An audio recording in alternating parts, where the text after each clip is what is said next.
जो इतनी वो होती है, लेकिन कुछ क्या होती है हर व्यक्ति कर सकता है। तो आपकी प्रैक्टिकल मतलब उसमें प्रैक्टिकल क्लास में चलती है सब ये चीजें। हाँ जी, चलती है मैम। बिल्कुल बिल्कुल गुड। तो मैं फिर बता रही हूँ जो हमारा जो लास्ट का वो था बचा हुआ था वही, क्योंकि मुझे लगता है हाँ मेरा जी, सबसे ज्यादा लेंथी सिलेबस मेरा ही है, सबसे हाँ लेंथी जी, सिलेबस मेरा ही है, क्योंकि प्रैक्टिकल इसमें ज्यादा है। तो इसमें ही बता रही थी कि हट योग प्रैक्टिशनर के हिसाब से मठ ये सब चीज हो गया था। अब हट प्रदीपिका हाँ के हिसाब से बताया जा रहा था। तो देखिए पहला हाँ जी, जो अंक था वो कंप्लीट हो चुका था, मैंने उसमें कहा था साधक बाधक तत्व होते हैं, मठ होता है यानी स्थान क्या होता है। हाँ जी, सबसे पहले तो अर्थ था, डेफिनेशन थी, एंड वो था मठ मतलब कैसी जगह करना चाहिए। हाँ पे मैम। अगर हम अध्यात्म की बात करें तो भी कैसी जगह करना चाहिए, अगर हम अपने लिए कर रहे हैं शारीरिक और मानसिक स्वास्थ्य के लिए, तो उससे कोरिलेट करके हमें भी है कि हम ऐसी जगह हमें करना है जहाँ हल्ला ना हो, शांति हो, शुद्ध वायु हो, ज्यादा परेशानी ना हो। तो जैसे उसके हिसाब से भी मठ बने स्थान जहाँ आप प्रैक्टिस कर सकते हैं। फिर उसमें था साधक बाधक था, तो साधना को फॉलो करेंगे, हमें समझना दोनों है, साधक को भी समझना है, बाधक को भी समझना है। जब तक हम समझेंगे नहीं तो सही गलत का हमें पता नहीं होगा। तो साधक को समझते हुए साधक को फॉलो करेंगे तो हमें हेल्प मिलेगी हमारी साधना में। योग के जो प्रैक्टिशनर होंगे तो उनको योग में साधना मिलेगी, विद्यार्थी होंगे, स्टूडेंट होंगे, तो उनको अपनी पढ़ाई में फायदा होगा। बाधक तत्वों को समझना, इनसे दूर रहना है क्योंकि ये बाधा पहुंचाते हैं। फिर आता है इसमें आहार। आहार मिता आहार यानी इंद्रियों के द्वारा जो ग्रहण किया जाता है उसको आहार कहते हैं। मिता आहार, मित माने संतुलित, आहार माने भोजन, संतुलित भोजन। जैसे योग में कहा गया है ना, भोजन ना ज्यादा, योग ज्यादा खाने वालों के लिए, ना कम खाने वाले के लिए, ना ज्यादा सोने वालों के लिए, ना कम सोने वाले के लिए, ना ज्यादा बोलने वाले के लिए, ना कम बोलने वाले के लिए। तो आहार को भी इन्होंने कहा था, आहार अगर व्यक्ति अपने स्वास्थ्य के दृष्टिकोण से करे, यानी कि अपनी शारीरिक प्रकृति, अपने स्थान के कारण, अपने कार्य को देखते हुए भोजन करे तो भोजन उसको अमृत है। अदरवाइज भोजन ही विष है, भोजन ही अमृत है और भोजन ही विष है। जैसे कोई भोजन किसी के लिए अमृत के समान है, कोई भोजन किसी के लिए विष के समान है। क्यों? उसकी देह प्रकृति के हिसाब से, उसके कार्य के हिसाब से, उसकी शारीरिक स्थिति के हिसाब से ना। तो ये चीज, फिर इसमें डिवीजन था गुणवत्ता के मात्रा, मतलब गुणवत्ता की जब डिवीजन का क्लासिफिकेशन किया, गुणवत्ता थी, मात्रा के दृष्टिकोण से थे, मनस्त्री के दृष्टिकोण से थे, और जो गुणवत्ता में था पथ्य और अपथ्य था। ये शायद आपको वो भेज भी दिया था, है कि नहीं? तो ये चीज है। फिर हमने बताया था इस अंग में, फिर हट प्रदीपिका के पहले अंग में सब आता है, उसके साथ साथ आसन आते। 15 आसन है, वो मैंने आपको लिखवा दिए थे, ठीक है ना। फिर दूसरे अंग में आते हैं, हमारा आता है प्राणायाम। लेकिन प्राण को आयाम माने फैलाना। प्राण किसके द्वारा जाते हैं? नाड़ियों के द्वारा। शरीर में 72,000 नाड़ियां होती हैं, जिसमें 13 मुख्य, 13 में 3 मुख्य, ईड़ा, पिंगला एंड सुषुम्ना। ठीक है। अब कहते हैं इन नाड़ियों में अगर मल भरा होगा, मल से भरी हुई नाड़ियां होगी, तो प्राण का प्रभाव पूरे शरीर में नहीं होगा। तो उन्होंने कहा प्राणायाम से पहले इन नाड़ियों की शुद्धि किसके द्वारा होगी? हमारे षटकर्मों के द्वारा। तो षटकर्म जब करते हैं तो हमारे शरीर के दोष कम होते हैं। जब दोष कम होंगे तो नाड़ियों में भी मल की स्थिति कम हो जाएगी, ठीक है ना।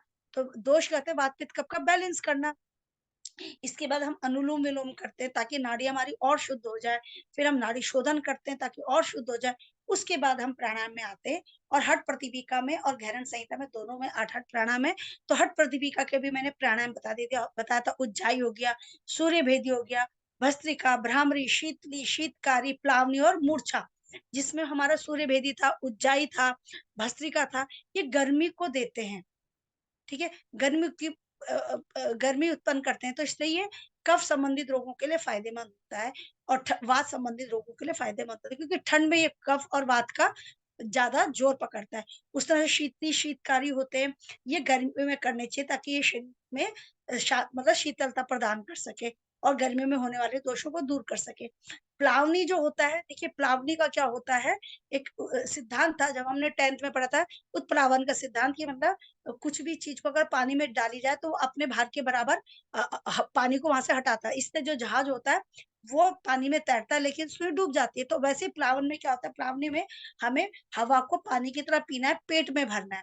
लेकिन ये समझने के लिए उसके बाद क्या होता है कि कुछ समय बाद इसको डकार के रूप में बाहर निकाल दे, तो इससे वायु शुद्धि होती है। लेकिन प्लावनी में क्या होता है, अगर आप पेट को में हवा भर के रखेंगे तो आप पानी में तैरते रहेंगे, जैसे जहाज, विशाल जहाज पानी में तैरता रहता है, तो ऐसे आप तैरते रहेंगे। तो इससे क्या होता है कि जल सिद्धि, अगर हम कहें जल सिद्धि हो जाए। लेकिन सबसे बड़ा फायदा क्या होता है, अगर इसको फिर डकार मार के निकाल दिया जाता है तो वायु दोष भी जो होता है, प्राण वायु जो होती है, हमारी जो समान वायु होती है, विकृति जो होती है वो दूर होती है, जठराग्नि प्रदीप्त होता है। तो फल तो इसका यही है, लेकिन जो मेन अगर हम और थोड़ा लेवल हाई बता दे, जो एडवांटेज होता है, ये शरीर को पानी में हवा की तरह मतलब एक जहाज की तरह तैराता रहता है, डूब डूब नहीं पाता। तो ये चीज था। लेकिन कॉन्ट्राइंडिकेशन क्या भैया, जब तक आपको पहले तो आप सिंपल प्राणायाम सिद्ध करिए, दोषों को, शरीर को दोषों से मुक्त करिए। फिर जब आप ये करेंगे तो बड़े सोच समझ के करना चाहिए, मतलब अंडर ऑब्जर्वेशन करना चाहिए। एकदम से इसकी जो हवा पीने का जो अभ्यास है, ज्यादा में नहीं बढ़ाना चाहिए, ग्रेजुअली बढ़ाना चाहिए, और धीरे धीरे उसको धारण करने की क्षमता होनी चाहिए। क्योंकि आप कब पानी में तैरोगे, जब पेट में हवा रहेगी। जैसे रबर ट्यूब में हवा रहती है, तो जो व्यक्ति रबर ट्यूब को लेके पानी में जाता है तो डूबता नहीं है, और उससे अगर हवा निकल जाए तो डूबने का चांसेस रहता है। लेकिन यहाँ कर पेट में हवा भरने की, मतलब आराम से रह सके, इतने व्यक्ति में सामर्थ्य होनी चाहिए, तो उसका अभ्यास धीरे धीरे बढ़ाना चाहिए। लेकिन जिसको कोई तकलीफ है, ब्लड प्रेशर की गंभीर बीमारी है, हृदय संबंधी गंभीर रोग है, तो वो ना करे। मूर्छा प्राणायाम क्या होता है, प्लावनी मूर्छा, मूर्छा प्राणायाम क्या होता है, जैसे मूर्छा के समय क्या होता है, साधक जो व्यक्ति होता है उसको जगत तो छोड़ो, अपने शरीर का भी भान नहीं होता। तो मूर्छा प्राणायाम का तो जो आध्यात्मिक लाभ के लिए क्या होता है कि ये मन को एकाग्र करता है और समाधि की तरफ ले जाता है। समाधि का मतलब क्या होता है, निर्लिप्त, किसी चीज में लिप्त ना होना। तो पद्मासन में बैठना है, हाथों को घुटनों के ऊपर रखते हुए, घुटना सीधा रखते हुए, कोहनियां सीधी रखते हुए, और अपने को क्या करना है, यहाँ देखना है, गर्दन ऊपर करते हुए, श्वास भरते हुए गर्दन ऊपर करना है, और अंतः कुंभक में आज्ञा चक्र को देखना है। तो इससे क्या होता है, टकटकी लगा के देखते रहना, टकटकी लगा के देखते रहना। तो इससे क्या होता है कि एक समय की ऐसी स्थिति आती है कि व्यक्ति जो होता है, साधक होता है, इसका देखो अभ्यास करने से, लगातार अभ्यास करने से, कि व्यक्ति को एकदम शून्य की स्थिति जाती है, उसका जो होता है मन जो होता है एकदम शांत हो जाता है। मन के शांत होने से इंद्रिया भी शांत हो जाता है। तो क्या होता है, किसी चीज में जो चित्त होता है अपने विषयों से दूर हो जाता है। मन की एकाग्रता से इंद्रियां शांत होती है, जिससे चित्त अपने विषयों से दूर हो जाता है। मन में कोई विचार नहीं आते। मन में कोई विचार ना आने का मतलब होता है किसी चीज में लिप्त ना होना। तो ये चीज है, क्योंकि ये बहुत हाई लेवल का होता है, इसमें मतलब साधक जगत तो छोड़ो, अपने शरीर का भी उसे पता नहीं रहता। ठीक है, लेकिन कॉन्ट्राइंडिकेशन क्या है, क्योंकि इसमें क्या था, कई लोगों की आंखें कमजोर होती है, जिन्हें फिट्स आते तो उन्हें चक्कर आने लग जाएगा, सर भारी होने लगेगा, तो उन्हें नहीं करना है। तो ये चीज, और शारीरिक लाभ में क्या होता है, दृष्टि के लिए सही होता है, मन एकाग्र करता है, फिजिकल एंड मेंटल बॉडी को बैलेंस करता है। और आध्यात्मिक लाभ तो बहुत, आज्ञा चक्र की प्राप्ति, और आज्ञा चक्र की जागृति का मतलब होता है व्यक्ति का ईश्वर के समान हो जाना, अतीन्द्र दृष्टि, अतीन्द्र ज्ञान। तो ये चीज उन्होंने बता रखा है। ठीक है, तो कुछ जो प्राणायाम होते हैं सिर्फ समझने हैं, और कुछ प्राणायाम को अगर आप करोगे, क्योंकि वो इतने हाई होते हैं, क्यों, वो तब तक नहीं करने चाहिए जब तक आप दूसरे प्राणायाम को अच्छे ढंग से कर ना लें, दोष दूर ना हो। ठीक है, तो जैसे मूर्छा प्राणायाम है, प्लावनी है, ये टफ है। टफ का मतलब बहुत लंबे समय के अभ्यास के बाद उसको धीरे धीरे आगे बढ़ना चाहिए। अदरवाइज हमारे कुछ प्राणायाम शरीर में गर्मी देते हैं, कुछ ठंडक देते हैं, तो इन प्राणायाम को हर व्यक्ति कर सकता है अपनी क्षमता के अनुसार, अपनी जगह के हिसाब से, ताकि दोषों को दूर कर सके। तो ये चीज बता रखी है। और प्राणायाम क्या होता है, प्राण फैलते हैं, मैंने कहा नाड़ी शुद्धि, प्राण पूरे शरीर में फैलते हैं। तो जैसे शरीर क्या होता है, प्राणवान, यानी इम्यूनिटी उसकी स्ट्रांग होती है। इसलिए कहते हैं हमारा जो पोस्चर होना चाहिए प्रॉपर होना चाहिए, ताकि प्राण हमारे पूरे शरीर में फैल सके। ठीक है, प्राण का आधार होता है भोजन और वायु। तो प्राण कैसे होंगे, अगर हमारा भोजन सही होगा। कई लोग कहते हैं हम भोजन अच्छा खाते हैं, भोजन अच्छा का मतलब होता है आपका क्या कार्य करते हो, आप किस जगह रहते हो, उसके हिसाब से आपको भोजन खाना है। ठीक है, तो भोजन अगर सही होगा तो प्राण सही होगा, और भोजन सही नहीं होगा तो प्राण सही नहीं होगा। जो फास्ट फूड खाते हैं, देखो कई तो टेस्ट के लिए खाते हैं, पेट भरने के लिए खाते हैं, कोई स्वस्थ रहने के लिए खाते हैं। जो पेट भरने के लिए खाते हैं, टेस्ट के अकॉर्डिंग खाते हैं, तो आप देखेंगे जो उनकी प्राण ऊर्जा, यानी कि जो इम्यूनिटी है, कमजोर होगी। जो फास्ट फूड खाते हैं, बर्गर ज्यादा खाते हैं, पैक्ड फूड ज्यादा खाते हैं, ठीक है, तो उन पेट तो भर रहा है, लेकिन शरीर में न्यूट्रिएंट्स नहीं मिल रहे, पोषक तत्व नहीं मिल रहे, तो शरीर में कई तरह के रोग होंगे। जब रोग होंगे तो क्यों है, क्योंकि उसकी इम्यूनिटी कमजोर है। लेकिन जो व्यक्ति अपने अच्छा ताजा भोजन खाता है, बढ़िया भोजन खाता है, तो क्या होता है, उसकी जो इम्यूनिटी होगी स्ट्रांग होगी। तो ये चीज बता रखी है।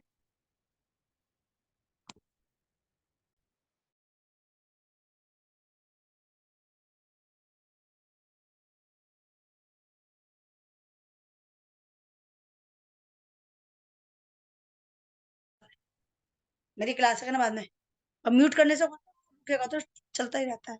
ठीक है, ये चीज आता है, तो इतनी बात पता चल गई। अब होता है प्राणायाम को मन को साधने की प्रक्रिया, क्योंकि जब हम कुंभक करते हैं, क्योंकि प्राणायाम पूरा कुंभक और रेचक, जब हम, सॉरी मेरे बीच में बड़ा इमरजेंसी होता है। ठीक है, जब हम कुंभक करते हैं, तो कुंभक का मतलब क्या होता है, चले आते चले चित्ते निश्चले निश्चले भवे, यानी कि वायु के चलने से चित्त भी चंचल हो रहा है, वायु के रुकने से चित्त भी शांत हो रहा है। जब मन शांत होता है तो इंद्रियां भी शांत होती है, अर्थात प्राणायाम मन को साधने की प्रक्रिया है। ये चीज हमेशा ध्यान रखना, मन को साधने की प्रक्रिया है। तो जब मन, जिस व्यक्ति का मन उसके वश में है, उस व्यक्ति को कोई भी नहीं हरा सकता। और जिस व्यक्ति का मन उसके वश में नहीं, कहते ना, ये किसी के से भी इन्फ्लुएंस्ड हो जाता है, दूसरे की बातों में आ जाना। तो क्यों आ रहा है? क्योंकि उसका मन अपने बस में है ही नहीं। और जिस व्यक्ति का मन उसके बस में नहीं होगा तो क्या होगा? तो कोई भी उसको मूर्ख बना लेगा, यानी कि उसको यूज करेगा। तो हमेशा व्यक्ति को मन उसके बस में होना चाहिए। तो मन में बस में होने के लिए क्या होना चाहिए? प्राणायाम करिए, मन को एकाग्र करिए। ठीक है, तो प्राणायाम से उत्तम कोई है नहीं। दूसरा आता है, और क्या होता है? तत्व क्षेत्र प्रकाश आवरण, यानी कि मतलब एक तो है इसके द्वारा प्राणायाम के कहते हैं ना, मन योग्यता धारणा, धारणासु योग्यता, मतलब मन किसी चीज को धारण करने के योग्य हो जाता है। दूसरा तत्व क्षेत्र प्रकाश आवरण, और प्रकाश में आया हुआ आवरण भी नष्ट हो जाता है। जैसे जैसे हम प्राणायाम को सिद्ध करते हैं, यानी कुंभक जैसे सिद्ध होता है, तो ज्ञान में जो कवर आया हुआ है, जो ज्ञान को ढके रखता है, तो वो जो कवर होता है वो भी नष्ट हो जाता है और ज्ञान की हमें प्राप्ति होने लगती है। तो ये चीज है शारीरिक मानसिक आध्यात्मिक लाभ। अब आता है हमारा, इसमें आता है, अब आता है मुद्रा बंध, तो मैं भी हर प्रदीपिका के हिसाब से बता रही हूँ। तो इसमें हर प्रदीपिका में 10 मुद्रा एवं बंध का प्रयोग किया गया। अब कहते हैं कि मुद्रा क्या होती है और बंध क्या होते हैं। पहले देखिए, ये मैंने उस दिन बताया था, पहले बता चुकी हूँ।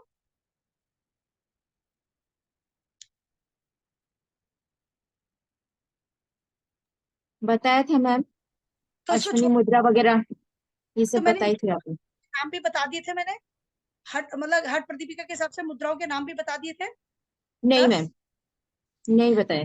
और बंध भी बता दिया था कि मुद्रा क्या होती है, हस्त मुद्रा।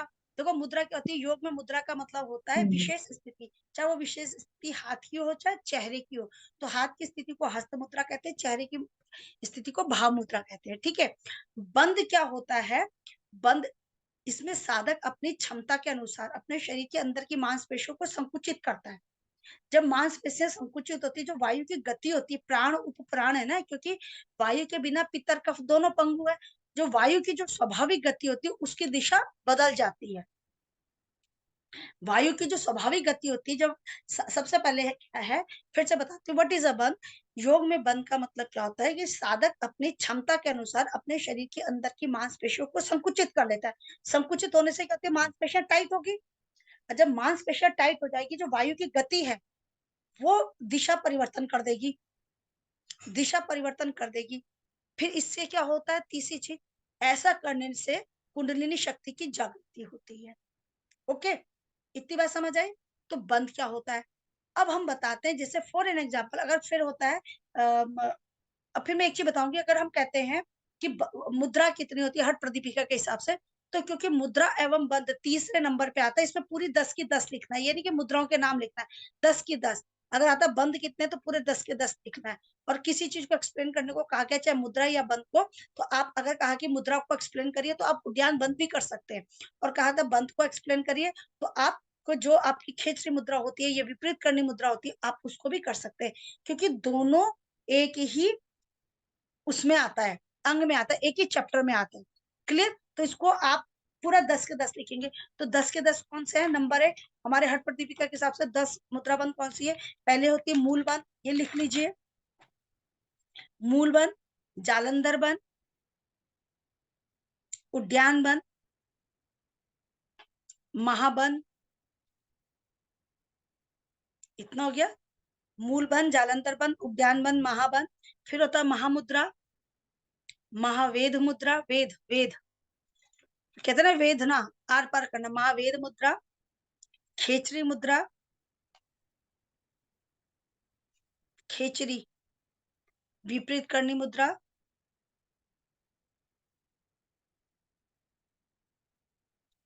विपरीत करनी मुद्रा,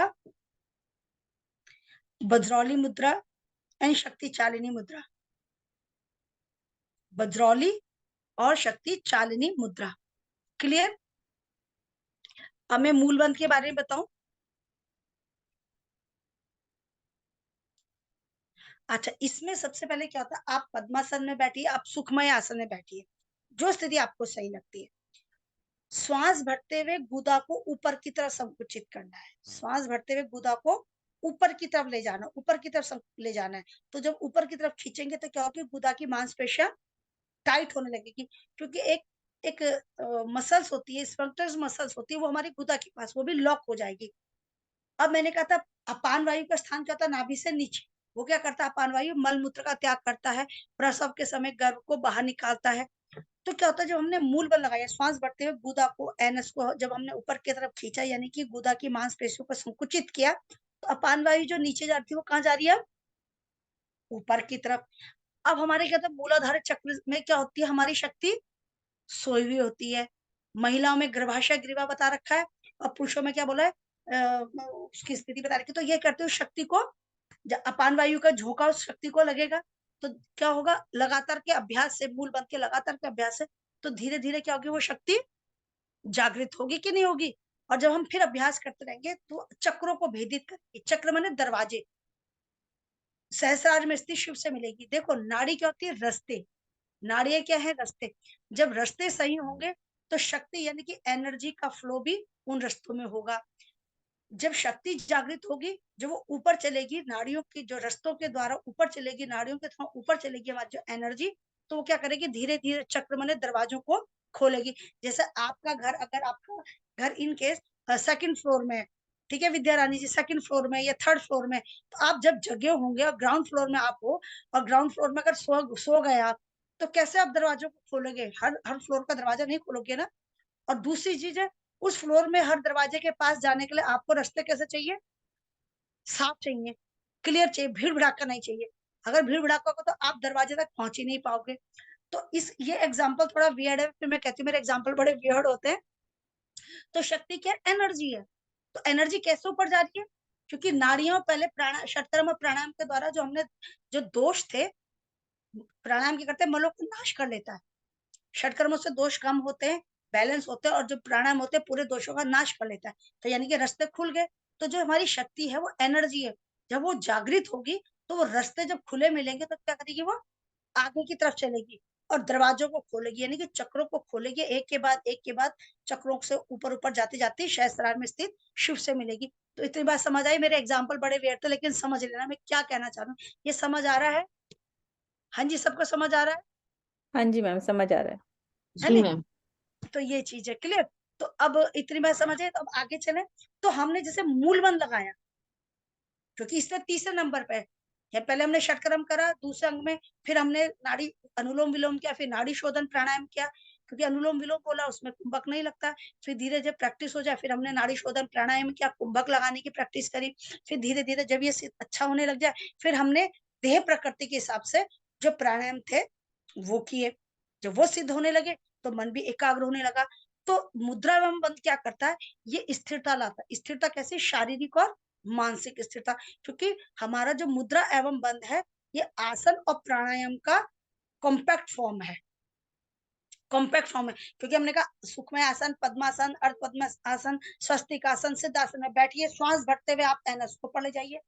तो बैठने की स्थिति हमारी किसकी तरह हुई, आसन। और हमने जब अंत कुंभक किया तो ये प्राणायाम का भाग है।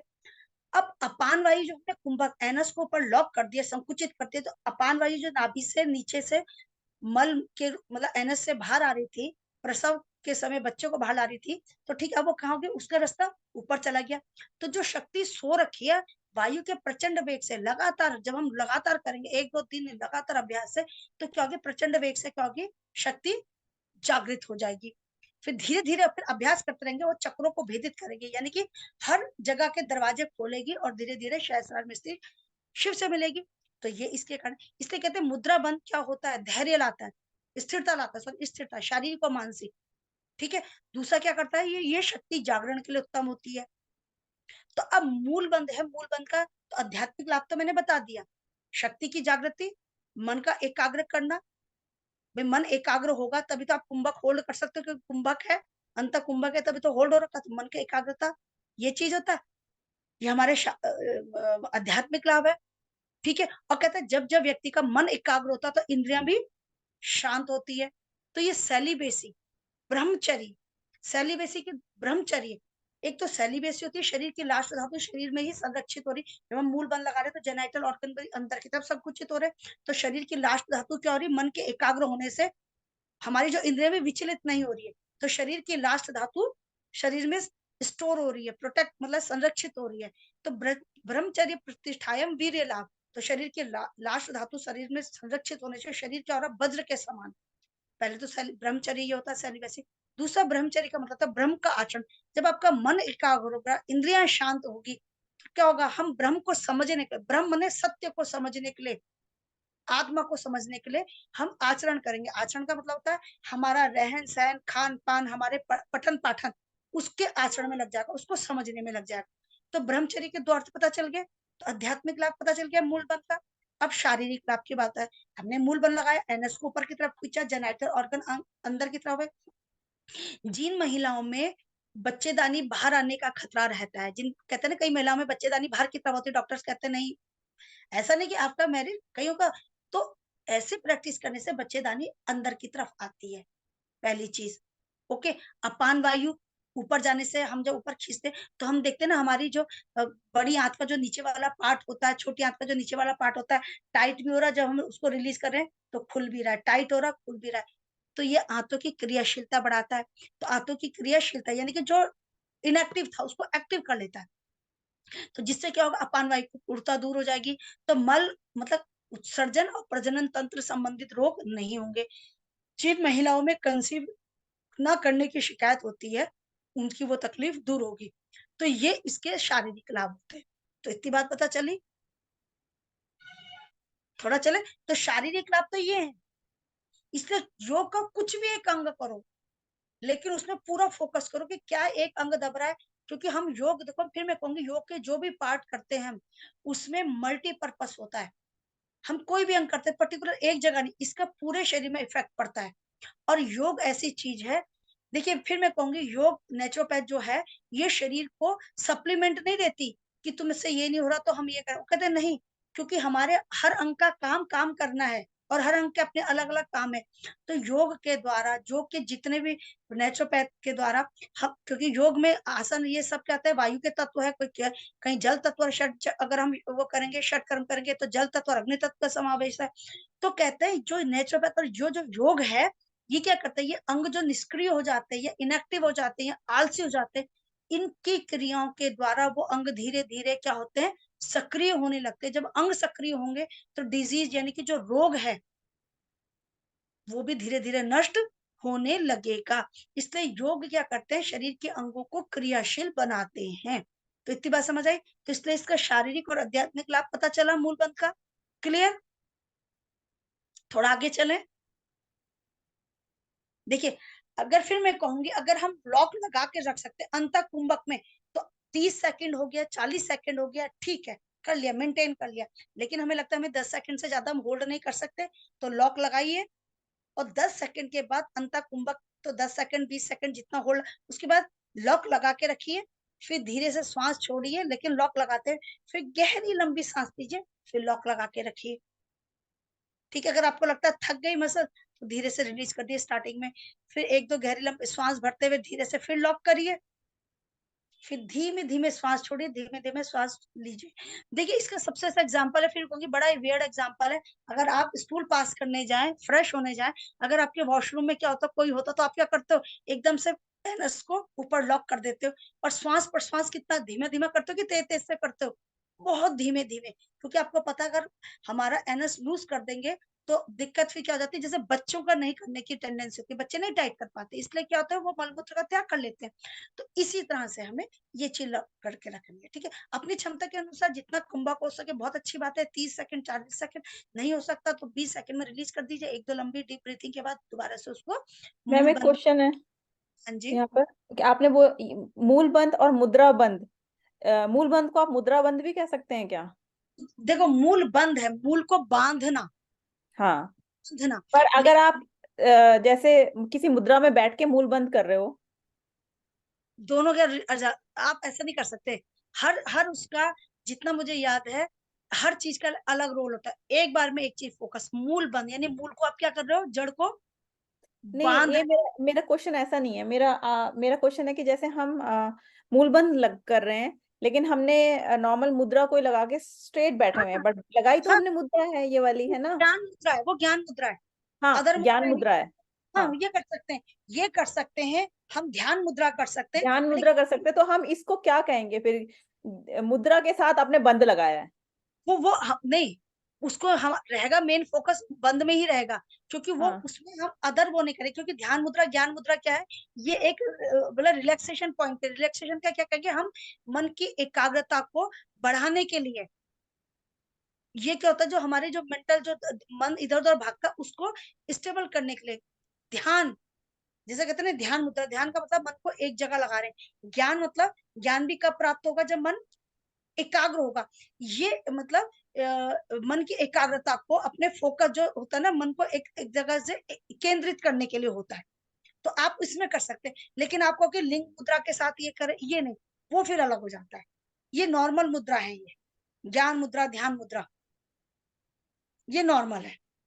अगर हम इसमें जैसे कि मूल बंद लगा रहे हैं इन मुद्राओं को लगा करके, तो हम इसको मूल बंद ही कहेंगे ना, हम बंद इसको है, ये मूल बंद ही है, ये मूल बंद है, ये मूल बंद है। क्योंकि कई एग्जैक्टली बार कोई पूछ ले ऐसे क्वेश्चन कि भाई exactly. हमने तो ये वाली मुद्रा लगा रखी है, फिर हम और हम बंद भी लगा रहे हैं, तो हम इसको क्या नाम देंगे? क्योंकि देखिए, बंद का क्या होता है, हमेशा एकाग्रता के साथ होती है। बंद का काम क्या होता है, बंद मैंने अभी क्या बोला था, जो मुद्रा में बंद का क्या होता है कि ये स्थिरता शारीरिक और मानसिक, तो ये किसके लिए, मन एकाग्र करने के लिए, क्योंकि जहां मन भटका, क्योंकि आप एकदम से रिलीज हो जाएगा। हर बंद की अलग अलग है, जैसे उद्यान बंद है, उसमें अगर आप करेंगे तो ये कोहनियों को प्रेस करेंगे, क्यों करेंगे, ताकि आपका सही रहे, आपका प्रेशर पेट में बना रहे। ठीक है, तो मूल बंद का तो यही रहेगा, महाबंद का भी यही रहेगा, महावेद का अलग रहेगा, उसमें हाथ नीचे रहेंगे। अच्छा।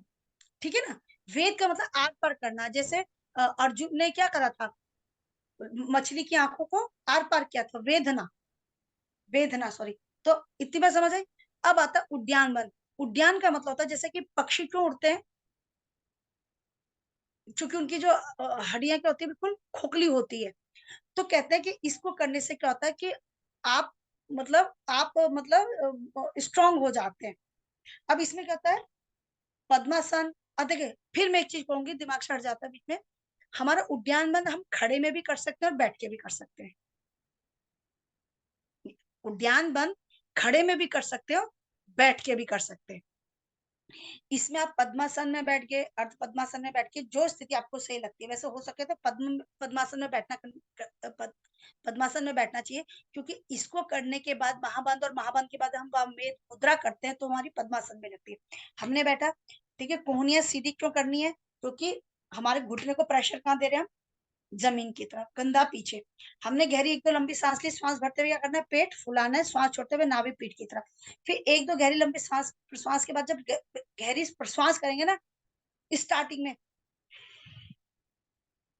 ताकि पूरी सांस निकल के एक आर्टिफिशियल हिचकी, तो उसमें हमारा जो डायफ्राम होता है कहाँ जाता है, बहिर कुंभक में आर्टिफिशियल हिचकी ली तो डायफ्राम कहाँ चला गया, ऊपर, तो लंग्स कॉन्ट्रैक्ट, और हमारा फिर जो नाभि वाला एरिया है उसको हम पीठ की तरफ ले जाते हैं, ताकि हमारा पेट खाली कटोरे की तरह हो जाए। तो ऐसी स्थिति में बैठे रहना बहिर्कुंभक में, क्योंकि पेट है तो ये हमेशा बहिर्कुंभक में होगा। तो ऐसी स्थिति में बैठे रहना 20 सेकंड, 15 सेकंड, 30 सेकंड, 25 सेकंड, इसको कहते हैं हम उद्यान बंद। ठीक है, उद्यान बंद। और इसी बहिर्कुंभक में जब हम पेट आगे पीछे करते हैं, तो ये कहलाती है अग्निसार क्रिया। वैसे यहाँ पे इसका वर्णन नहीं है, इसका वर्णन हमारा गहन संहिता में, तो समझ गए। तो इसी स्थिति में बैठना, उद्यान बंद लगाया। कभी कभी क्या होता है, एग्जामिनर क्या होता है, कहता है आप अग्निसार क्रिया करिए, तो आपको पता है अग्निसार क्रिया क्या होगी, पेट आगे पीछे जो हमने श्वास बाहर फेंक रखा है। तो ठीक है, ये खड़े में भी कर सकते हैं, बैठ के भी। तो हमने क्या, गहरी लंबी श्वास लेते, पेट फुलाया, श्वास छोड़ते हुए नाभि पीठ की तरफ, जब अच्छे ढंग से हमने रेचक कर दिया, आर्टिफिशियल हिचकी लेंगे शुरू में कि प्रैक्टिस में डायफ्राम ऊपर जाए, और उसके बाद नाभि पीठ की तरफ, और ऐसी स्थिति में हमने पेट आगे पीछे करना है, अग्निसार क्रिया। और कहता है नो स्टॉप उद्यान बंद, तो उसी में हमने क्या करना है, स्टॉप कर देना, और वो हमारा अग्निसार सॉरी उद्यान बंद हो जाएगा, नाभि पीठ की तरफ। ये चीज होता है। अब इसका देखिए, फिर मैं कहूंगी आवृत्ति क्या है, क्योंकि देखिए दो चीज होती है। पहला क्रम, हमेशा ये षटकर्म के बाद होता है, ध्यान से पहले होता है।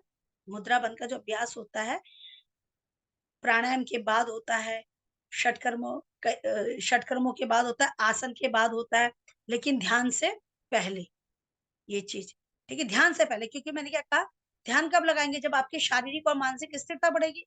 और मुद्रा बंद क्या कर रहा है, स्थिरता ला रहा है शारीरिक और मानसिक, तो ये चीज आता है। फिर दूसरा क्या चीज होता है, आवृत्ति, यानी अवधि क्या है, कितने देर कर सकते हैं। अगर 30 सेकंड होल्ड करें तो 1 राउंड, 2 राउंड या 10 सेकंड करे। और सबसे बड़ी बात है, साधक जो भी है वो अपनी क्षमता के अनुसार करे, ये नहीं कि एक 40 सेकंड रोक रहा है तो दूसरे की स्थिति नहीं है तो 10 सेकंड भी रोक के कर सकता है। और धीरे धीरे अपने अभ्यास के द्वारा अपने क्षमता को, अपनी आवृत्ति को, ड्यूरेशन को बढ़ा सकता है। क्लियर, ये चीज आता है। अब आता है कि ध्यान कहाँ रखे, एकाग्रता। जो भी क्रिया करें उसमें ध्यान आपका शरीर में रहना चाहिए। अब देखिए, जैसे हमने मूल बंद किया तो यहाँ ध्यान कहाँ होना चाहिए, हमारे मूल में होना चाहिए, ताकि मूल में क्या सेंसेशन हो रही है, क्या खिंचाव हो रहा है, क्या तनाव हो रहा है, उससे संबंधित कौन कौन से अंग दब रहे हैं, तो वहां ध्यान होना चाहिए। उद्यान बंद करें तो उद्यान बंद में हमारे नाभि में होना चाहिए कि क्या चीज दब रही है, और जो दबने से सारा जो अंग कहाँ दब रहा, क्या फर्क हो रहा है। और जब हम रिलीज कर रहे हैं तो अंग कैसे अपने नॉर्मल शेप एंड साइज में आ रहे हैं, चाहे वो उद्यान बंद हो चाहे मूल बंद हो। तो इससे उसे पता रहेगा कि मूल बंद करने से हमारी आंतों में प्रभाव डलता है, और उद्यान बंद करने से हमारी जो पेट से संबंधित, उधर से संबंधित जो भी अंग है हमारा, चाहे डाइजेस्टिव, सॉरी, हमारा स्टमक है, लीवर का लोअर पार्ट है, ये हमारा पेनक्रियाज है, ये दबता है। और जब इसको नॉर्मल छोड़ते हैं तो ये रिलीज होता है। तो फैलने और सिकुड़ने से क्या होता है, इनकी जो क्रियाशीलता होती है, जो कोई हार्मोन्स बना रहा है वो हार्मोन्स बनाएगा, कोई डाइजेस्टिव जूसेस बनाना है जिसका काम वो डाइजेस्टिव जूसेस बनाएगा। तो ये चीज, मतलब ये जब हम ध्यान देंगे, एकाग्रता रखेंगे, तब हमें पता चलेगा। ध्यान मतलब हमारी एकाग्रता कहाँ होनी चाहिए, तो ये चीज है। ओके, अब आता है इसके शारीरिक लाभ। शारीरिक लाभ क्या है, क्योंकि जब पेट दब रहा है उद्यान बन में, तो जो पेट का जो सारा रक्त होता है, पेनक्रियाज का सारा रक्त होता है, निचुड़ जाता है और वो आमने सामने की दीवारों में चला जाता है। ठीक है, चाहे हमारा लोअर एब्डोमेन हो, सॉरी, स्टमक का पार्ट हो, लीवर का पार्ट हो, चाहे पेनक्रियाज को, जब हम उसे रिलीज करते हैं तो क्या होता है, तुरंत से ब्लड स्पीड में आ जाता है। जैसा कि आप एक स्पंज को पानी में गीला करेंगे, फिर उसको निचोड़ेंगे तो देखते हैं एकदम से स्पंज क्या जाता है, सूख जाता है। फिर उसको पानी में डालेंगे, देखो कितनी स्पीड से वो वापस पानी को सोख करेगा। आप 2-3 बार ऐसे करेंगे तो आप देखेंगे स्पंज में पानी सोखने की जो कैपेसिटी होती है, कितनी जल्दी पानी सोखता है जैसे आप पानी में डालेंगे, और जैसे निचोड़ेंगे एकदम तेजी से पानी बाहर निकलता है। तो उसी तरह से हमारी जो पेनक्रियाज होती है, हमारा जो पेट होता है, हमारा लीवर होता है, तो इनके जो जूसेस है, जो हार्मोन्स होते हैं, फटाफट फटाफट बनने लग जाती है, यानी कि उसकी क्रियाशीलता बढ़ेगी, जिसका जो कार्य होगा वो कार्य करेगा। तो एक तो फिर जठराग्नि प्रदीप्त होती है। प्रदीप्त होने से क्या होगा, आप जो खाना खाएंगे, कहावत है नहीं, लक्कड़ पत्थर बच्चों की ज्यादा होती है, कहते हैं लक्कड़ पत्थर सब हजम हो गया। तो ये चीज, पेनक्रियाज एक्टिव होने से एंटी डायबिटिक हार्मोन बना, जो आपने पहले मीठा खाया वो सब पच जाता है। लीवर के होने से क्या होता है, ये क्या करता है, एल्कलाइन जो आपका बाइल होता है, ये एल्कलाइन करता है, वो एसिडिक को एल्कलाइन में चेंज करता है, तो आपके शरीर में एल्कलाइन की मात्रा बनी रहेगी ब्लड में।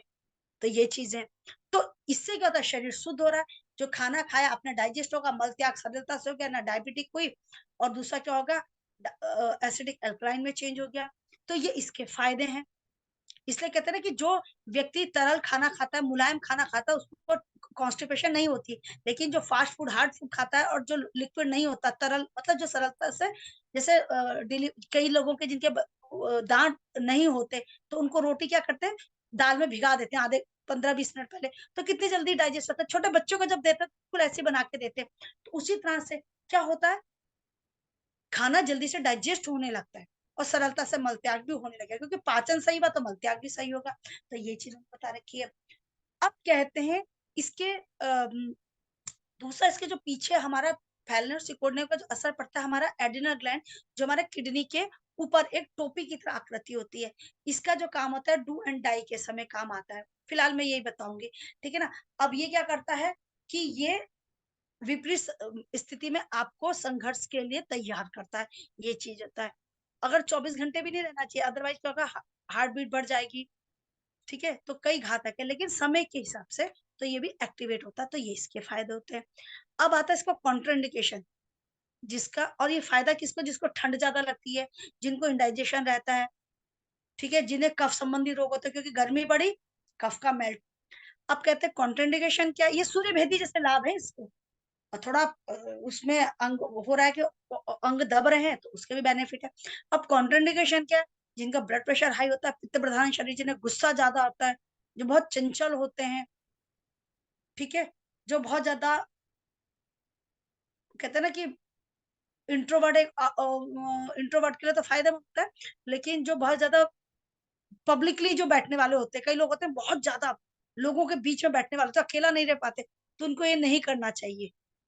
जिनको एकांत में नहीं रहना आता तो उनको बिल्कुल नहीं करना चाहिए, क्योंकि जो एकांत प्रिय होते हैं, इंट्रोवर्ट होते हैं, उनके लिए तो फायदेमंद है, लेकिन जो बहुत ज्यादा भीड़ भड़ाके में रहना पसंद करते हैं उनके लिए बस अच्छा नहीं है, तो उनको ये नहीं करना चाहिए।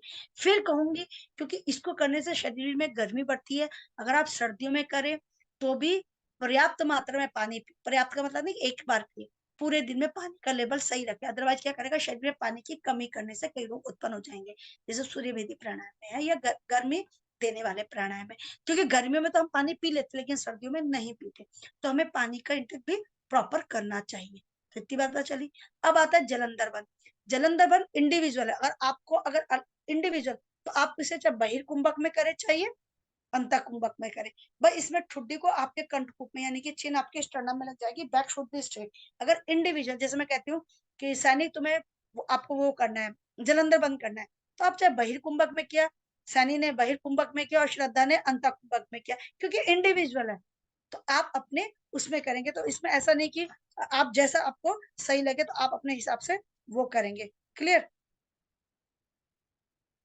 तो यहाँ इन्होंने बता रखा, लेकिन इसके फायदे क्या होता है, इसको करने से जो प्राणवायु ऊपर की तरफ जा रही होती है ना, कपाल की तरफ, वो क्या होती है, जब आपने बंद लगा दिया टाइट, तो वायु क्या होती है, वो मस्तिष्क की तरफ जाके यू टर्न होके कहाँ जाती है, नाभि की तरफ जाने लगती है, नाभि की तरफ जाने लगती है। तभी तो कहते हैं प्राणायाम क्या है, हठयोग क्या है, कि प्राणायाम के अभ्यास से अपान वायु और प्राण वायु का संगम, क्योंकि जब हम पूरक करते हैं, आप करते होंगे, जब आप पूरक करते हैं प्राणायाम में तो मूल बंद भी लगाते हैं, जब पूरा मूल बंद लग जाए, यानी पूरा पूरा हो जाए, मूल बंद है, तो आप क्या करते हैं कुंभक में, जलंधर बंद, तो मूल बंद में अपान वायु ऊपर गई और जलंधर बंद में नीचे आई।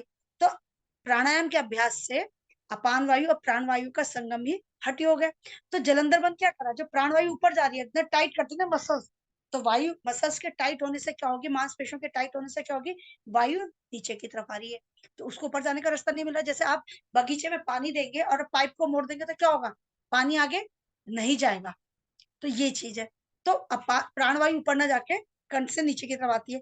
तो कहते हैं इसका लाभ क्या होता है, ये कंठ संबंधित पहले तो नॉर्मली सारे दोषों को दूर करती है, इन्होंने बताया।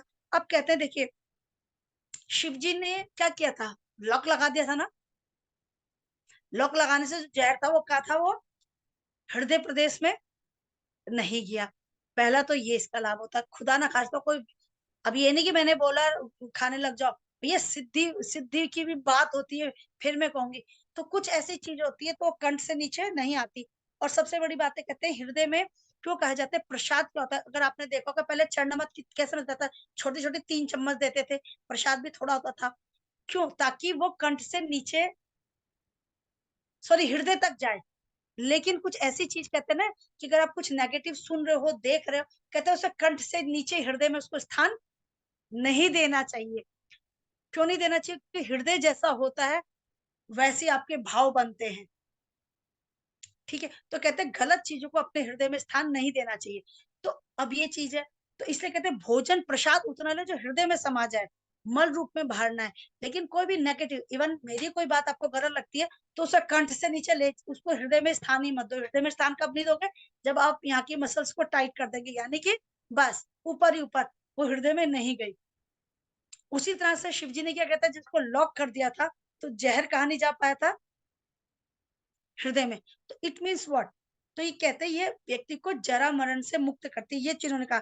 पहली बात तो ये, दूसरी चीज कहते हैं जो अमृत जो होता है वो नाभि में क्षय होने से बच जाता है, तो ये चीजें, तो कई चीजों में कहते हैं कि आप कुछ भी ऐसा कार्य करें, अपने जो भी आप सुनते हो कुछ चीज गलत होती है, देखते हो गलत होती है, तो आप उसको कभी भी कंठ से नीचे उसको स्थान ना दे, क्योंकि कंठ से नीचे वो कहाँ चला जाएगा, हृदय प्रदेश में, ठीक है। तो वहां अशुद्ध होगा तो वो भी पूरे शरीर को अशुद्ध करेगा, ठीक है।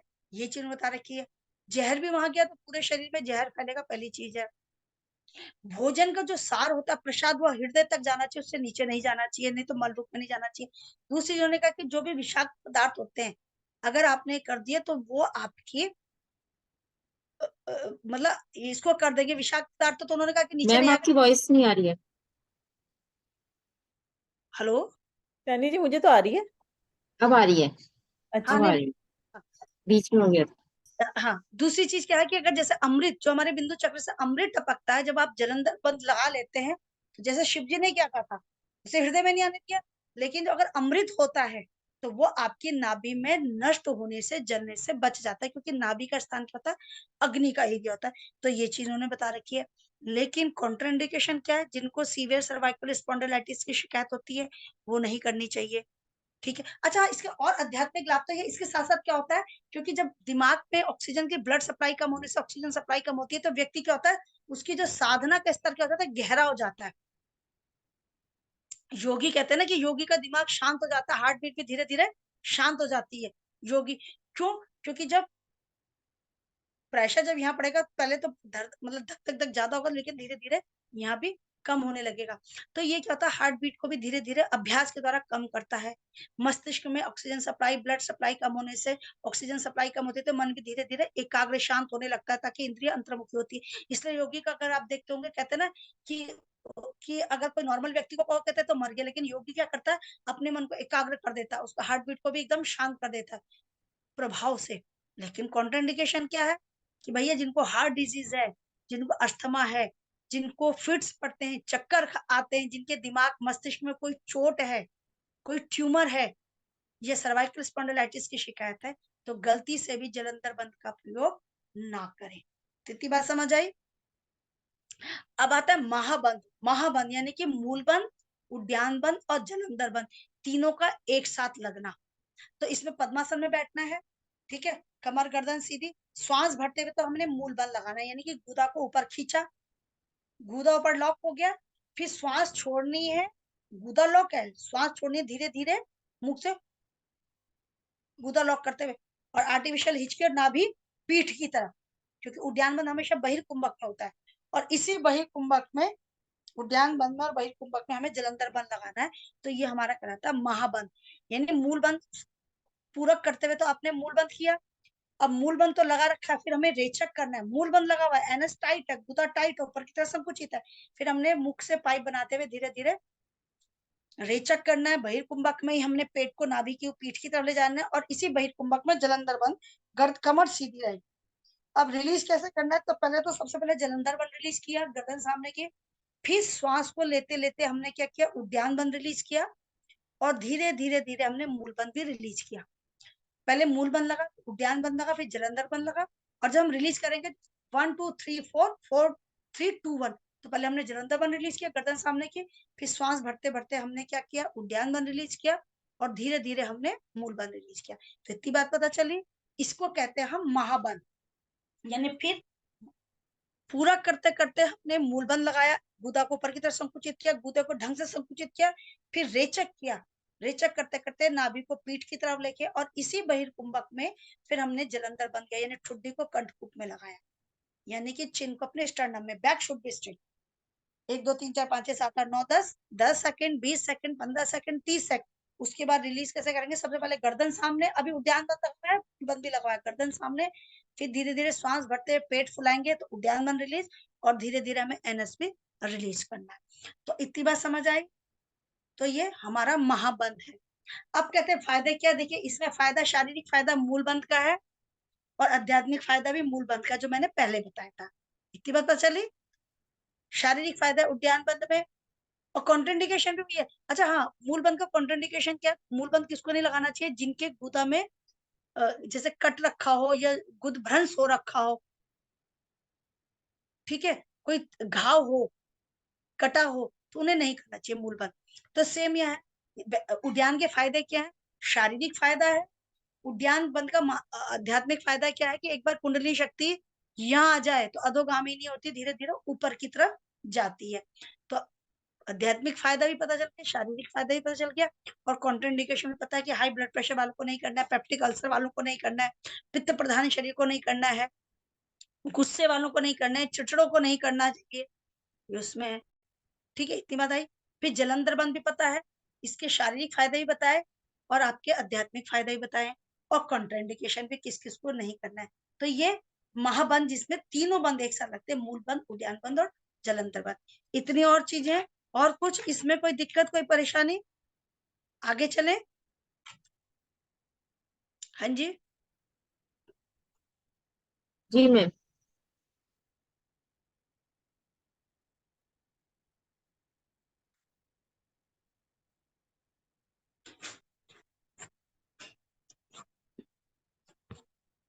चलिए अब हम आते हैं महामुद्रा में।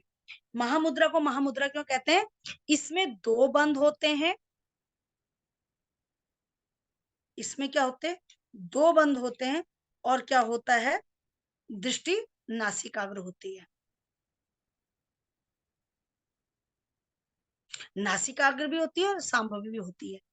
फिर मैं कहूंगी, अगर सांभवी में किसी को तकलीफ हो रही है, आंखों में तकलीफ है, तो वो नासिका दृष्टि भी कर सकता है। वैसे है तो शांभवी दृष्टि इसमें, लेकिन फिर मैं कहूंगी फ्लक्चुएशन। अगर किसी को, अगर कोई कहे जी हमें तो दृष्टि दोष है, तो क्या हम महामुद्रा नहीं कर सकते? कर सकते। आप क्या करें? दृष्टि नासिकाग्र कर लें। क्लियर? गहन संहिता में इसका डायग्राम बनाते हैं। अब इसमें जैसे वज्रासन की तरह बैठना पड़ता है, ठीक है। फिर क्या करना है? एक पैर सीधे पश्चिमोत्तान की करना है, और जो पैर वज्रासन की तरह, उसकी एड़ी के ठीक ऊपर आपका गुदा है। जैसे अगर आपको पता नहीं दिख रहा, नहीं दिख रहा, आपको ये करवाते हैं सर, तो मेरे हिसाब से करवाते होंगे, पता मैम नहीं ये दिख। महामुद्रा जानुश्री आसन की तरह नहीं लगाते? लेफ्ट नहीं हील नहीं को, लेफ्ट नहीं हील को आप पेरिनियम के पास लेके जाते हैं, other leg will be straight, और फिर आप नहीं, झुकना नहीं, इतना इसमें इतना नहीं झुकता, जानू सिरा की तरह नहीं नहीं, झुकता। जानुश्री आसन की तरह झुकना नहीं है, मैं पोजीशन बता रही हूँ। हाँ, इसमें मैं वही कह रही हूँ, देखो एक पैर वज्रासन में हो गया, एक पैर सामने, लेकिन जो एड़ी है उसके ठीक ऊपर आपका एनस होना चाहिए, गुदा होना चाहिए।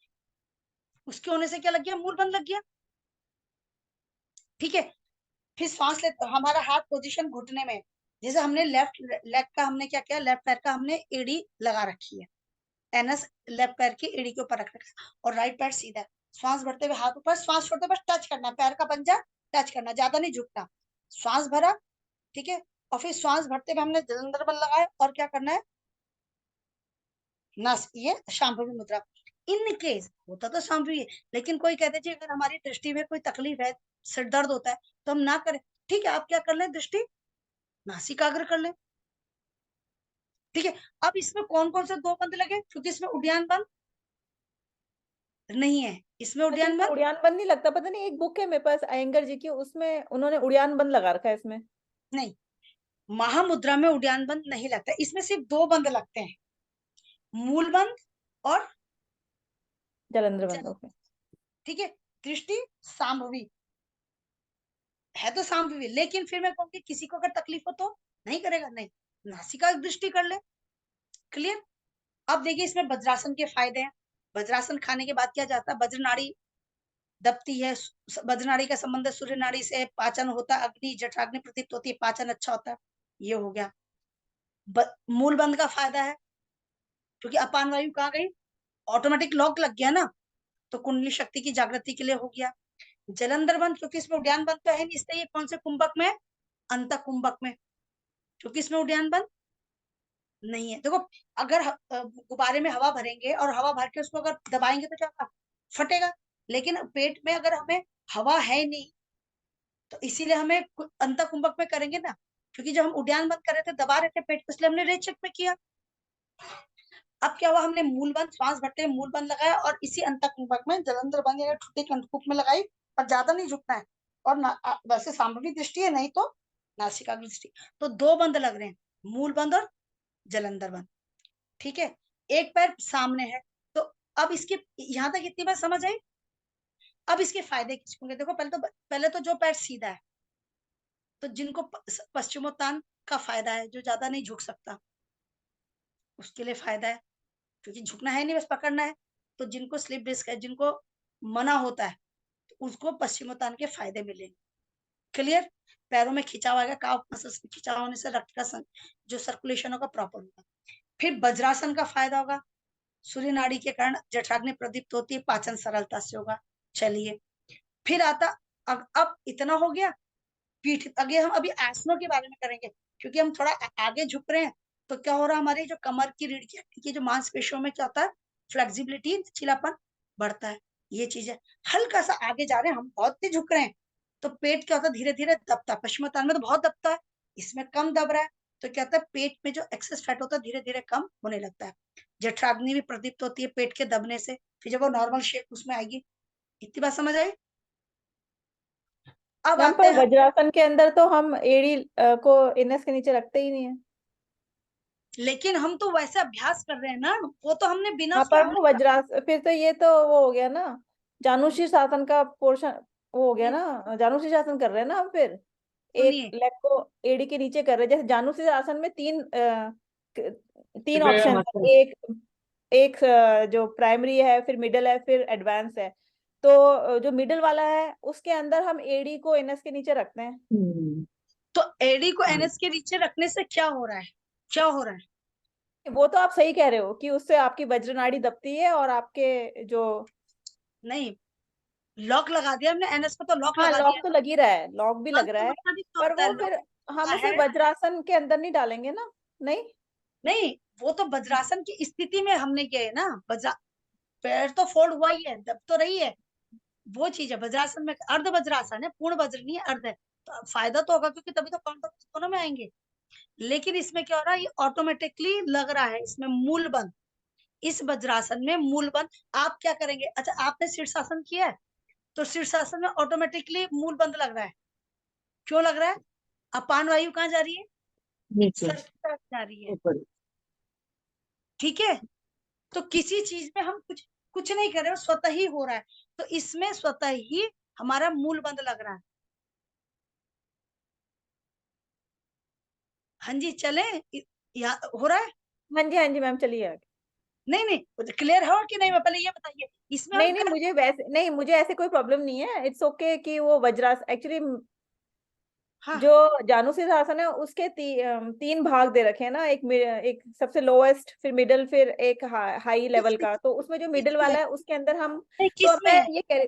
मैं ऐसे कह रही थी कि जानू से ये वज्रासन के अंदर ना आके ये मोर टुवर्ड्स द जानुशीर आसना के अंदर। अच्छा, अब एक चीज पूछती हूँ, जानुसुरा के जो डिवीजन किसने किया है, कौन से ग्रंथ में है ये, ग्रंथ बताइए आप मुझे। नहीं, ग्रंथ मुझे नहीं मालूम है, पर वही मैं, चीज कह रही हूँ मैं, श्रद्धा जी, मैं वही चीज कह रही हूँ। पता है क्या होता है, जानू मने घुटना, शिरा मने सिर। ये हम क्या करते हैं, देखिए, इसीलिए योग में थोड़ा है कि हर व्यक्ति इसको अपने हिसाब से मॉडिफाई करता है। जानू शिरा में तो ऐसा है नहीं, जानू में आपको वृक्ष आसन की तरह पैर को रखना है। वृक्ष आसन में हम खड़े हुए करते हैं ना, थाइस के इसमें एकदम लॉक लगाते हैं, तो इसमें सामने रखता है। बाकी तो आप इसको ऐसे में करिए, इसमें करिए, फैला के करिए, ये हम आप अपने हिसाब से उसमें फ्लेक्सिबिलिटी के हिसाब से उसको और मॉडिफाई करते हैं, लेकिन नहीं तो फिर ऑथेंटिक। आप ऐसे कह रहे हो कि जब हम महामुद्रा करते हैं तो हम जब एक लेग को पीछे ले जाते हैं तो घुटना फॉरवर्ड होता है, और वज्रासन की तरह, वज्रासन की तरह। एग्जैक्टली, घुटना फॉरवर्ड होता है, और एड़ी जो होती है बिल्कुल हमारी एनएस उसके ऊपर होता है। देखिए, ये ओके, स्थिति अगर आपको दिख रही है, देखिए मेरी हाँ दिख पुस्तक गया। हाँ बहुत ठीक पहले है। पढ़ा था पुस्तक है। हाँ ओके। अगर आप देखेंगे तो मैंने अपना ये चीज, कई चीजें सामने दिखाई देती है, इसमें नहीं दिखाती थी। और मैंने अपनी जो एड़ी है ठीक वज्रासन में, अगर आपको दिखता है वज्रासन में, तो एक एड़ी के ऊपर ठीक एनएस रखा है, तो मेरा स्वतः ही मेरा मूड बंद लग रहा है। हाँ हाँ, नहीं नहीं, वो आप ठीक सही है। कह रहे हो, ठीक है। हाँ, हाँ। हमने इसको और वज्रासन में रखा है, और सॉरी, हाँ वज्रासन के उसमें डायरेक्शन में रखा हुआ है। दानू शिरा की ये स्थिति होती है, देखिए जब आप हाँ। देखेंगे शासन में हाँ ऐसे नहीं, जानु सिरासन की यही स्थिति होती है, पर हाँ। कुछ किताबों में जानु वेरिएशन आप आसन करोगे, के आप पैर तरीके में ऐसे ही, कर सकते हैं, वेरिएशन में आप पैर ऐसे कर सकते हैं, आप बिल्कुल सीधे कर सकते हैं, इट्स नहीं डिपेंडेंट। इसमें इसमें सेकंड वेरिएशन आती है ना, कि इसमें आप हील को फिर वही गुदा के नीचे रखते हैं, वो सेकंड वेरिएशन है जानु सिरासन की। तो वही मैं आपने वज्रासन के तरीके से करा कि आपने नी को फॉरवर्ड रखा और हाँ, हाँ ठीक है। ये इसमें वज्रासन की स्थिति में नी को उसमें रखा जाता है, ठीक है। क्योंकि अगर दूसरी स्थिति में करेंगे, कई लोगों के, मुझे नहीं पता आपकी क्या, आपकी पोजीशन क्या है, लेकिन फिर भी मैं थोड़ा, मेरे दिमाग में लग रहा है जैसा आपने बोला है, तो आपको लग रहा है इसको एडी को, मतलब पंजे आपके आगे रहेंगे और आपको हिल के ऊपर तब बैठना है। तो उसमें कई लोगों के क्या होता है, एडी में दर्द होने लगता है और वज्रासन में उतना प्रेशर नहीं पड़ता। जो मेरे दिमाग को क्लिक कर रहा है शायद वो पोजीशन होगी, तो उसमें दिक्कत होती है। उसमें पंजे आगे हैं और एडी पीछे, तो उसमें क्या होता है, एडी में पंजे में दर्द होता है। तो ये बहुत कंफर्टेबल पोज होता है। तो इसमें स्वतः ही दो बंद लग रहे हैं, मूल बंद और हमारा जलंधर बंद, क्योंकि इसमें उद्यान बंद नहीं है, इसलिए अंतः कुंभक में हो रहा है। यहाँ तक अभी फिर ठीक है, सही है। कई चीजें पता है, फिर कहूंगी योग में जो भी होता है ऑथेंटिक बुक होनी चाहिए। बाकी तो सब अपने अपने हिसाब से वेरिएशन लेके आते हैं। जैसे कई लोगों को मैं कुछ बताऊं, महावीर आसन में राज कपोत भी हो जाता है, महावीर आसन में आप पश्चिमोत्तान भी कर सकते हैं। तो वो वैरायटी है, वो आपने अपनी फ्लेक्सिबिलिटी को इम्प्रूव करते हुए आगे बढ़े। लेकिन राज कपूर जैसा होगा वो वैसे ही होगा, उसमें चेंजेस नहीं है, ठीक है। तो ये चीज है। उसी तरह से अगर आप देखेंगे कई ऐसे आसन होते हैं उसमें हम और वैरायटी ले आते हैं। भूनमन, भूनमन साइड का भी होता है, दोनों पैर सामने करते हुए, हाथ ऊपर करते हुए, पहले हाथ लेफ्ट लाना है तो लेफ्ट की तरफ टर्न करना है, लोअर पार्ट बॉडी का आपका स्टेबल रहेगा। फिर राइट साइड जाना है तो पार्ट, लोअर पार्ट बॉडी का स्टेबल रहेगा, लेकिन हम हाथ कमर के अपर पार्ट से लेफ्ट एंड राइट जाते हैं, माथे को जमीन में लगाने की कोशिश करते हैं, या पैरों को फैलाते हुए फॉरवर्डिंग करते हैं। तो इसमें दोनों भूनमन है, अब फ्लेक्सिबिलिटी के ऊपर डिपेंड करता है। हाँ जी, वही मैं कह रही थी, ये अयंगर जी की किताब है ना, उसमें महामुद्रा इन्होंने जानु शीर्षासन के साथ लगा रखी है। लेकिन आप ना, आपके पास घेरन संहिता की बुक है? मेरे पास घेरन संहिता की बुक नहीं है। आप सही बोल रहे हैं कि हर जगह पर थोड़ा अलग अलग सा है, क्योंकि हाँ। ऑथेंटिक देखो, मैं आपको घेरन संहिता की बुक से क्लिक करके भेजूंगी, फिर मैं नहीं नहीं, कहूंगी आई ट्रस्ट यू। मैं ऐसे नहीं, आई एम जस्ट सेइंग कि इसमें इस तरह से दे रखा है। उसमें बताऊं, उसमें भी डायग्राम गलत बना रखा है। मैं अच्छा। इसलिए कह रही हूं, अभी शायद मुझे लगता है कपिल जी ने कुछ बात करी थी, जैसे मेरे दिमाग में हाँ है। जी मैम, हाँ जी। है कपिल जी है, शायद नहीं है, मुझे नहीं मालूम। तो मैंने कहा नहीं, गलत है वो, क्योंकि जलंधर बन का मतलब ये कि ठुड्डी आपकी कंठकूप में लगे, यानी कि जो आपकी चिन्ह है आपके स्टर्नम में लगे। तो शायद मैंने भेजा नहीं, भी पर था कि ऐसा है ना कि we can not say about anger जी आल्सो, ही इज, ये भी बहुत ऑथेंटिक है, द एंगर योगा।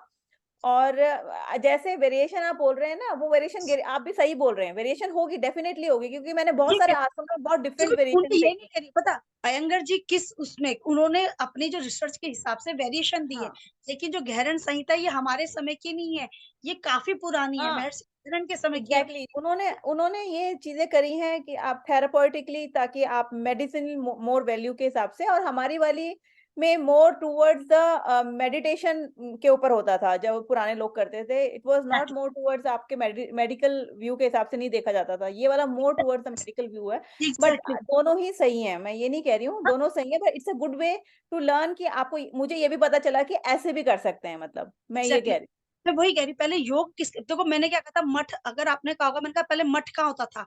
मठ का मतलब क्या होता था, ऐसी जगह करना जो आपको हाई लेवल यानी कि मोक्ष की प्राप्ति करवाए, तो उसके लिए होता था। लेकिन आज योग क्या, फिजिकल एंड मेंटल बॉडी आदमी का सही रहे, तो कहाँ करना है। तो अब ऐसे नहीं कि यहाँ बच्चा कोई डांस पार्टी चले तुम वहां योग करो, तो सुबह शाम करो, एकांत में करो, अपने कमरे में करिए, फ्रेश एयर हो जाए, ऐसी जगह करिए, है नहीं। तो ये चीज, अब पहले जो पहले मोक्ष के लिए करते थे वो जंगलों में करते थे, जैसे पहले हिमालय में जा रहे, कंदराओं में जा रहे। अब ये कंदरा में कहाँ जाते थे, जहाँ ध्यान में बैठे तो आने जाने का रास्ता बिल्कुल छोटा हो, ये नहीं कि ध्यान में तो बैठे हुए और शेर महाराज जी घुस गए अंदर, तो वो भी सर्च हूँ। करते थे, हाँ, कंदराओं में मुझे करना तो छोटा सा था। नहीं, मुझे ये भी अच्छा लग रहा है, अच्छा लगा है कि मुझे at least there is also one other way to do it. तो मैं एक घेरन संहिता की किताब भी लूंगी, और it's a good way to learn कि भाई और चीजें भी हमें पता चलती हैं इससे, कि इस तरीके हाँ, से और उस तरीके से आप दोनों तरीके से चीजों को कर सकते फिर हैं। घेरन संहिता में कहूंगी इसमें डायग्राम गलत है, क्योंकि जलंधर बंद में ठुड्डी उन्होंने ऊपर कर रखी, जबकि ये चीज होनी चाहिए। तो दो बंद है और एक आपकी भाव मुद्रा है, जैसे मैंने कहा वैसे है तो सांभवी मुद्रा है। फिर जो नहीं कर सकता, कई कारण, दृष्टि दोष के कारण चक्कर आता है, तो नासिका दृष्टि। अगर फिर मूल बंद के क्या फायदे हैं ये आपको पता है, जलंधर वन के क्या फायदे हैं वो आपको पता है, कॉन्ट्राइंडिकेशन पता है। दूसरा, जिनका अपर पार्ट बॉडी का हैवी होता है वो ये नहीं कर सकता क्योंकि इसमें पैर फोल्ड हो रहे हैं, या जिसका नी रिप्लेस हो रखा है, नी की कोई तब बहुत ज्यादा गंभीर बीमारी है वो नहीं कर सकता, ये चीज है। सांभवी दृष्टि में क्या होता है, वैसे कहते हैं इसका लाभ क्या है, सांभवी दृष्टि की सिद्धि से व्यक्ति की आगे चक्र की जागृति होती है, लेकिन क्या, और जिसकी आगे चक्र की जागृति होती है ईश्वर के समान अतिंद्र दृष्टि, अतिंद्र ज्ञान, अतिंद्र श्रवण। लेकिन भैया जिसकी आंखें कमजोर है, जिसे चक्कर आते हैं, जिसको पता चलता है आंखें घूम जाए, चक्कर खा जाए, तो उनको नहीं करना। तो ऐसों के लिए नासिक आगे दृष्टि, यानी कि मन एक जगह रहेगा, आप एक जगह अपने मन को स्थिर रखेंगे तो फल वहां भी मिलेगा, तो ये चीज में आता है। तो महामुद्रा इसे कहते हैं। ठीक है, तो आज के लिए इतना ही बहुत है कि आगे चलो, ये चीज क्लियर हो गया। हाँ जी, क्लियर हो गया। हाँ मैम, आज के लिए इतना ही काफी है। तो ये चीज है। चलिए, श्रद्धा जी बहुत अच्छा क्वेश्चन करती है। कई बार क्या होता है कि मैं समझ नहीं पाती कि आप क्या बोलना चाह रही नहीं हैं, नहीं कोई मैम, इट्स ओके। कई कई हाँ, और कई कई क्या होता है कि मैं क्या बोल रही हूँ आप नहीं समझ पाते, कई बार हाँ होता है जी। ना, समझने की हो जाती है, तो ये चीज है। चलिए, धन्यवाद। थैंक मुझे यू। लगता है सबसे ज्यादा लेंथी कोर्स मेरा ही है, बहुत आप लेंथी है। आप रिपीट भी करा रहे हैं ना, वो हमारे लिए अच्छा है। आप रिपीट भी करा रहे हैं इसलिए शायद। एग्जैक्टली, अब ये रिपीट हो रहा है। मैंने सर को कहा था, मैंने कहा सर ये क्या है, ये तो बार बार वही रिपीट हो रहा है, करवा भी रहे। मैंने कहा चलो नहीं, करवाने में तो क्या नहीं जा पर रहा है। मैम अच्छा है हमारे लिए, तो हम भूल भी जाते हैं। अरे कोई हमारा नहीं, रिवीजन हो रहा है। गुड, अच्छी बात है। चलिए, मैं क्लिक करके दूंगी, और हाँ उसमें जी फिर मैम। उसमें डायग्राम गलत लिख रखा है, डायग्राम ठीक है। गलत है, ठीक है ना। चलिए, thank you, thank you, thank you. Thank you. Thank you ma'am, thank you so much ma'am.